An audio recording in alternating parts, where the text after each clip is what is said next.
Esse vídeo vai ser polêmico, tá? Porque eu vou estar reagindo a este vídeo aqui que eu vi da Thalia e do Lucas explicando o porquê que ela não segue os treinos que o treinador dela passa. Que ela segue o que ela tá sentindo no momento, tá? Eu vi esse vídeo no Instagram lá do Patrick, né, o especialista em corrida, que é um outro treinador da área, e eu, como profissional de educação física, como treinador de corrida, não posso deixar passar isso sem me posicionar. Então, não tenho nada contra a Thalia, não tenho nada contra o Lucas, que eles são um casal. Nunca conversei com eles, mas eu preciso deixar aqui o meu posicionamento como profissional e mostrar o porquê esta opinião dela está errada, tá? Inclusive eu quero que, se você for deixar a sua opinião nos comentários, seja extremamente respeitoso aqui, porque isso é um debate de ideias. Em nenhum momento estaremos atacando a pessoa ou indo contra a pessoa. É apenas uma opinião e eu discordo dessa opinião. Então vamos ver aqui. Eu não achei onde é que está esse vídeo original. Eu procurei, não achei. Então eu vi através do Instagram do Patrick, por isso que eu tô aqui divulgando, inclusive, o Instagram dele e tudo mais. Mas vamos lá, vamos escutar e depois a gente vai bater em cada um desses pontos, tá? Vou te explicar por que isso pode ser errado tu ficar com essa mentalidade. Vamos lá. Eu recebi esse vídeo no meu Tá? WhatsApp, assim como recebo diariamente vídeos. Deixa eu carregar de novo aqui e a gente vai pro vídeo. Pode soar até meio polêmico, mas eu vou falar o que eu sempre tive na minha cabeça e o que me fez evoluir e o que me fez me lesionar. E lesões que poderiam ter me tirado do jogo se eu não tivesse uma equipe junto comigo. Eu sempre fui da seguinte opinião: se o treinador me passa 10 e eu aguento correr 20, eu corro 22. Se o treinador fala, você corre a 4,30 e eu acho que eu aguento correr a 4,10, eu corro a 4, porque eu quero correr no meu limite sempre.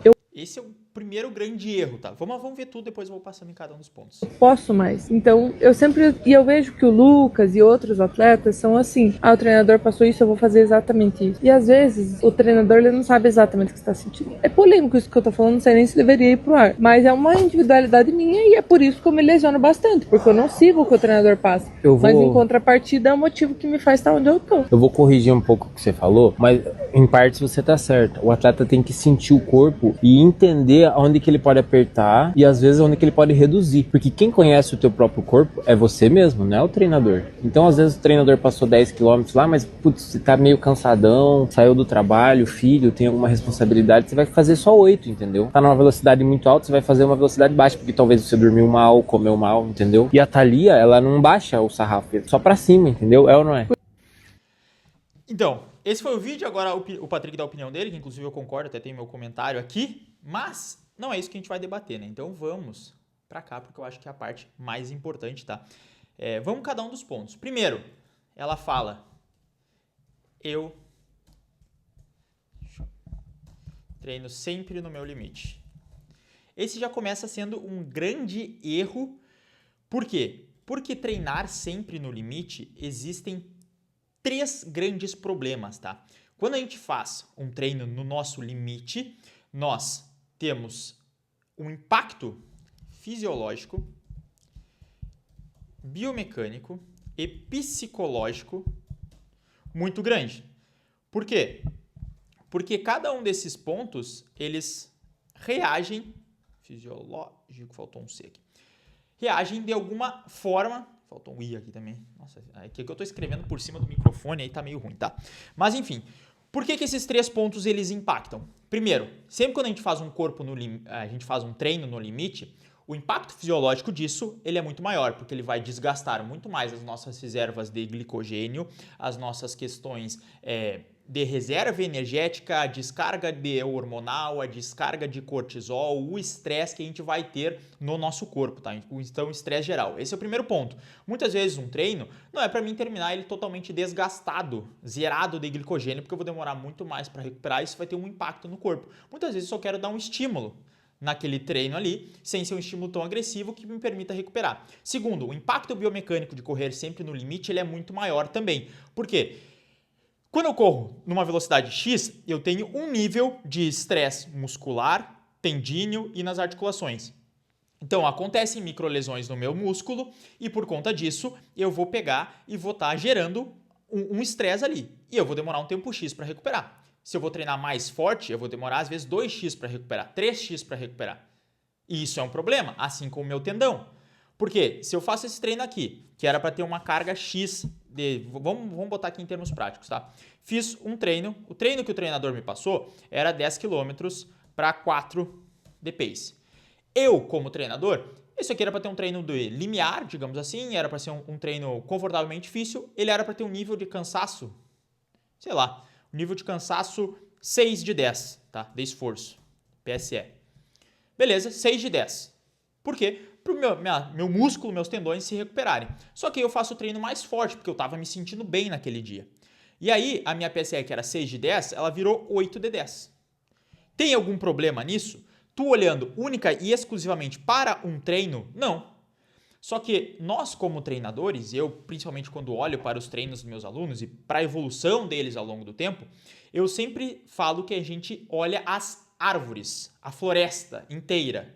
Então, o processo de treinamento é como se fosse uma grande floresta, onde cada treino é uma árvore. E aí não adianta eu olhar para uma única árvore específica, nossa, fez um grande treino aqui, se eu não consigo fazer um grande treinamento. Inclusive, eu já fiz um vídeo sobre isso. Não existem grandes treinos, existem somente grandes treinamentos. E para ter um grande treinamento, nós precisamos olhar toda a floresta. Porque através disso a gente consegue perceber, opa, o que meu aluno precisa melhorar, onde é que é o objetivo que eu quero chegar. E eu me coloco aqui muitas vezes nesse balaio, porque além de treinador eu também sou atleta, então eu entendo como isso acontece, a gente tem de olhar unicamente para um treino. Então, se aquele treino, nossa, era para fazer a 4, eu fiz a 13,50, estourei, estou muito bem. Só que na verdade não, porque ele vai causar mais estresse fisiológico, biomecânico e psicológico. E às vezes o próximo treino não vai ser tão bom assim porque eu gerei mais sobrecarga naquele corpo. E aí, talvez não naquele momento, mas aí tem o próximo, tem o próximo, tem o próximo. Isso vai se acumulando, fadiga após fadiga, que aí pode chegar lá na frente ao estagnar, entrar no momento de dificuldade de treinos, ou seja, eu vou estar piorando a minha performance, que eu vou estar com muita fadiga acumulada, ou até vir uma lesão, como ela falou, que enfrenta bastante. Não conheço a realidade dela, só estou explicando sobre essa fala. E ainda tem o impacto psicológico aqui dos treinos, que é qual? Que se eu sempre estou querendo ir no meu limite, isso pode gerar uma sobrecarga mental, porque a gente não consegue estar sempre no limite. Nossa cabeça precisa de momentos onde é que a gente faça um pouco mais de força e relaxe. O próprio princípio do treinamento é assim. Depois que foi decidido ali com o Bill Bowerman, na Universidade de Oregon, que ele botou, dias difíceis, dias fáceis, dias difíceis, dias fáceis. Porque não tem como estar sempre colocando dia difícil. Não tem como estar sempre forçando o corpo, estando no limite, porque chega uma hora que ou a fisiologia, ou a biomecânica, ou a parte psicológica vai cobrar seu preço. E aí, quando a parte psicológica cobra seu preço, é quando as pessoas entram em burnout e as pessoas não aguentam mais correr, elas precisam reduzir a carga de corrida e elas ficam estressadas porque forçaram demais a parte mental de sempre estar querendo um pouco mais. Entendeu? Esse é o primeiro ponto sobre sempre ir no limite. Aí, vai outro momento, que ela falou, se meu treinador passa 10 km, eu faço 20, se eu consigo fazer. E muitas vezes a pessoa consegue fazer 20. Só que, como eu disse antes, essa pessoa que ela escolhe fazer mais em um determinado treino, ela está olhando somente para uma árvore. Ela está olhando com o zoom máximo. Sabe quando tu pega o celular e tu dá o zoom máximo assim para ver aquele detalhezinho da coisa? Muitas vezes tu olhando só aquele ponto, tu não consegue ver o todo. E, mais uma vez, o papel do treinador, muitas vezes, é olhar o todo, é olhar a floresta, não apenas um único treino. Porque um único treino não quer dizer nada. Então, se eu queria passar, muitas vezes, esses 10 km, o que eu queria com esses 10 km? Pode ser que seja esse 10 km aqui, a pace 4 para trabalhar um limiar, e a pessoa correu 20. Ou seja, ela não correu a intensidade que eu gostaria que ela corresse, ela correu uma distância maior, e ela gerou um tipo de adaptação diferente da que eu gostaria. Porque, digamos assim, vamos lá, para mais um exemplo. Se eu passo para a pessoa fazer 5 tiros de 1000, tá? 5 de 1000. No ritmo de limiar dela, que é a 4. O que eu quero desenvolver? A tolerância dela ao limiar. A capacidade dela suportar aquele nível intermediário onde a capacidade aeróbica ela não dá conta, produzir energia somente através da questão aeróbica, através do oxigênio. E eu passo a utilizar um pouquinho da via anaeróbica, beleza? Esse ali é o ponto do meio. Só que aí, se eu vou pegar e vou fazer mais rápido, eu posso estar fugindo disso. E aí, esse 5 de 1000 que era para fazer a 4, eu fiz a 3,50. Por quê? Porque eu senti que eu podia mais. E realmente tu podia mais que isso. Porque o ritmo de limiar, ele não é para ser difícil. Ele é para ser um ritmo de limiar. Só que a pessoa correu a 3,50, muitas vezes 3,45 ela correu. E aí, essa pessoa ela fugiu do que eu queria desenvolver com aquele treinamento. Por quê? Porque se ela correu a 13,45, ela está trabalhando numa zona provavelmente de um VO2 máximo maior, ela está tendo esses impactos aqui muito maiores, o fisiológico, o biomecânico, o psicológico, e muitas vezes ela está olhando só para aquele treino, ela não está olhando para o treino da quinta-feira, digamos que ela fez isso na terça, não está olhando para o treino do sábado, não está olhando para os treinos da próxima semana ou na progressão que o treinador vai fazer para as outras semanas ainda. Então eu gerei todo um estresse e não estou trabalhando aquilo que muitas vezes é o que eu preciso, porque nem sempre correr mais rápido é a solução. Vamos pegar um exemplo. Se eu tenho um aluno que ele tem uma velocidade muito boa, ele corre rápido, ele é bom na velocidade, tiro curto, ele sempre vai muito bem. Para correr mais rápido é muito fácil para ele. Só que ele não consegue manter a velocidade dele por muito tempo. Quando ele vai fazer uma prova mais longa e contínua, chegou ali, vai fazer uma prova de 21, chegou no 14, no 15 ele quebra.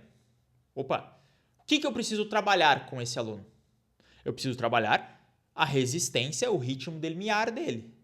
E aí não é correndo mais rápido que eu vou trabalhar isso. Muitas vezes é correndo na velocidade certa.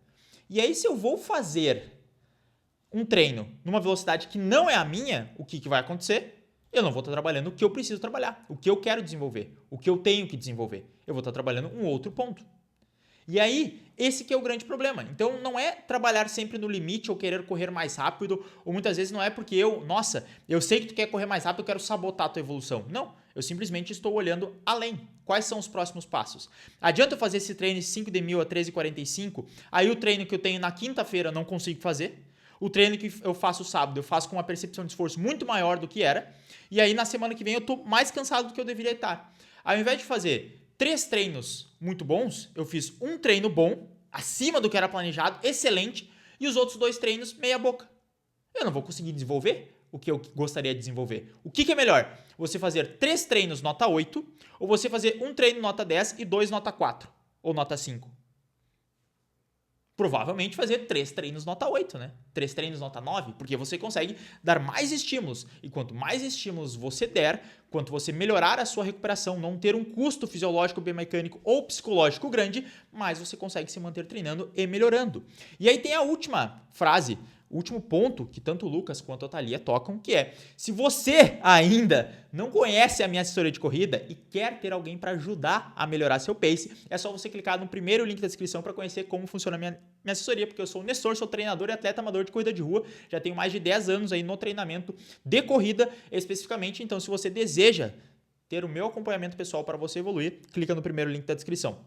Vamos lá, o último ponto que eles trouxeram aqui no vídeo foi que muitas vezes o treinador não sabe como a pessoa está se sentindo. E eu concordo 100% com essa frase. Então, isso que eles falaram é verdade. Eu não sei como é que o aluno vai estar no dia. Eu planejo o mundo onde é que as coisas estão encaixadas, se o aluno não me dá feedback, né? Então, eu imagino que o treino vai sair conforme planejado. Só que a vida acontece. E muitas vezes a vida a gente dorme mal, a gente se estressa mais do que deveria, a gente não se alimenta como deveria, a gente não toma água como deveria, e às vezes a vida fica um caos. E aí o aluno vai fazer o treino no final da tarde, não saiu como era planejado, porque estava mais pesado e ele teve que reduzir o ritmo. E beleza, se tiver que reduzir, tá tranquilo. Só que essa questão de seguir como a gente está se sentindo, no dia a dia, é um grande erro. Por quê? Porque tu pode muitas vezes não trabalhar dentro daquela velocidade planejada. Voltando ao meu exemplo, eu vou estar voltando aos exemplos. Esse 5 de 1000 a 4 aqui, era para trabalhar limiar, né? Aí eu corria 13,45, 13,40. O que eu vou fazer? Talvez eu esteja numa zona de VO2 máximo. Estressei meu corpo na zona de VO2 máximo. Só que aí o meu segundo treino intervalado da semana, ele também era uma zona de VO2 máximo. E aí eu fiz 2 treinos de VO2 máximo na semana. Aí tu pode pensar, nossa, isso é muito bom, porque tu conseguiu fazer 2 treinos fortes. Só que a literatura já nos mostra, inclusive o livro Science of Running, do Owen Anderson, ele fala que mais que um treino de VO2 máximo por semana acaba sendo mais improdutivo para o corpo do que fazer apenas um. Olha que loucura. Então fazer 2 treinos fortes no nível de VO2 máximo na semana é pior do que fazer apenas um. Por quê? São treinos que demandam uma alta capacidade fisiológica, biomecânica e psicológica do corpo. Então, eu vou estar piorando, mesmo eu estando me sentindo bem para fazer mais rápido naquele dia. Então, é sempre melhor a gente seguir aquilo que está no planejado ou até fazer um pouquinho mais lento do que se exagerar. Por quê? Se a gente fizer... Essa foi uma palavra que eu escutei de um treinador, tá? Muitas vezes, nessa ânsia da gente querer fazer mais rápido, se tu não fizer um pouquinho mais rápido, talvez tu fique alguns segundos da meta que tu tinha planejado, tá? Só que se tu fizer mais forte, muitas vezes tu pode ficar semanas sem conseguir treinar porque vai ter uma consequência muito grande. Então, nessa ânsia de querer apressar o processo, de fazer sempre mais forte, muitas vezes a gente pode estar se lesionando e deixando de ter os ganhos. Por isso que é muito importante seguir o que está planejado, tá? Porque aí você garante que as questões fisiológicas, biomecânicas e psicológicas, eu estou batendo muito nisso porque são os fatores que determinam a nossa evolução da corrida, vão estar controlados e aí tu consegue treinar mais vezes consecutivamente, porque como eu já disse, também mais uma vez, não existem grandes treinos, existem grandes treinamentos. Ah, Nestor, e quando que a percepção de esforço ela importa muito, que o treinador não vai saber? É na hora da prova. Putz, na hora da prova, por mais que eu passe um plano para o meu aluno do que ele tem que fazer, na hora da prova é ele com ele mesmo. E muitas vezes os meus alunos me surpreendem muito positivamente com o que eles são capazes de fazer. Chegam na prova, fazem um tempo melhor do que eu havia estipulado. E eu fico extremamente feliz. Porque na prova, no momento que tu está expondo o teu corpo, aí sim liberado, ou no momento de um teste, de uma avaliação ou numa prova, é o momento que tu pode correr tudo que tu quer. Aí tu tá se sentindo bem, pô, aí tu pode marretar no treinamento. E se eu planejei para ele fazer a meia a 4 e ele correu a 3,55, vou ficar muito feliz. E o que eu vou fazer? Vou atualizar as zonas de treinamento para que no futuro a gente passe a fazer os treinos ligeiramente mais rápidos, porque ele me mostrou que está preparado. Então, no momento da prova, o que vale é realmente a tua percepção de esforço. Eu não vou conseguir estar correndo lado a lado, eu não vou conseguir estar junto. Então, na prova, você pode sim ir pelo seu feeling e correr mais rápido. Muitas vezes acontece o contrário também, que eu não fico tão feliz assim, mas são coisas que acontecem. Eu sei que meu aluno tem capacidade de correr a 4 por quilômetro, mas ele chega na prova, ele correu a 4,6. Por quê? Putz, a prova não encaixou. Tava quente, tava calor. Quente e calor é a mesma coisa, né? Tava úmido, tinha vento contra, tinha uma subida que ele não tinha me contado, nem ele sabia no percurso. Mental pesou, teve um estresse muito grande na semana anterior da prova, não conseguiu dormir, e aí o planejado não saiu. Então eu sabia da capacidade dele, mas não saiu. Então nas provas é o momento que a gente pode apertar um pouquinho mais a percepção, usar realmente a percepção de esforço, e isso é algo que eu sempre defendo, inclusive nos próprios treinos. Mas siga sempre o que está planejado, porque muitas vezes você pode estar querendo estimular uma outra coisa, vai estar trabalhando uma outra via, e aí você pode estar prejudicando seus treinos futuros. Então, é isso que eu queria passar aqui para vocês sobre esse vídeo que a gente viu ali da Thalia. Se existe um plano, a melhor coisa que você pode fazer é seguir este plano. Por quê? Se der errado, você pode perguntar e questionar o treinador do porquê que deu errado. Eu sempre falo isso. Existe um tipo de treinamento, tá? Se eu passo para te fazer todas as coisas. Pô, passei tudo isso aqui, seguiu tudo à risca que foi planejado. Chegou no final, treinador, não consegui o resultado que eu gostaria de seguir no teu plano. Eu, como treinador, vou avaliar. Aconteceu alguma coisa diferente na prova? Não. Então, putz, talvez o erro tenha sido meu plano. Talvez contigo a gente teria que ter trabalhado mais limiar, trabalhado mais velocidade. E aí o treinador tem que ter a humildade de falar, vamos fazer diferente no próximo. Trabalhar em cima desses pontos fracos. Às vezes a pessoa chegou sentindo que a perna estava respondendo bem, o cardio não respondeu, e aí se arruma para um próximo ciclo. Só que agora, se tu ficar mudando totalmente aquilo que está planejado, não tem como tu cobrar nada do teu treinador. Porque tu não fez aquilo que estava planejado. E aí muitas vezes o treinador tem que arrumar o carro andando. Porque tu fez um treino muito forte, ele tinha programado outros 2 treinos, ele tem que ajeitar e aí fazer diferente. Então, se você tem um plano, siga o plano. Eu sei que muitas vezes a gente fica muito motivado para querer correr mais rápido e motivado para entregar grandes treinos, só que isso pode ser a ruína que vai acontecer ali na frente. Da gente ficar lesionado, da gente entrar num processo de fadiga, da gente estar numa estafa mental de treinos, e isso pode ser muito prejudicial, porque a coisa que é mais importante dentro da corrida é a consistência. Se você for consistente nos seus treinamentos, mesmo que não sejam lá grandes treinos, um grande treinamento ele vem da consistência. Espero que você tenha gostado desse vídeo. Por favor, deixe a sua opinião nos comentários, sempre de maneira muito respeitosa. gosto muito de conversar sobre isso. Um forte abraço, a gente se vê no próximo vídeo e lembra sempre, o que baixa pace é o treino. Valeu!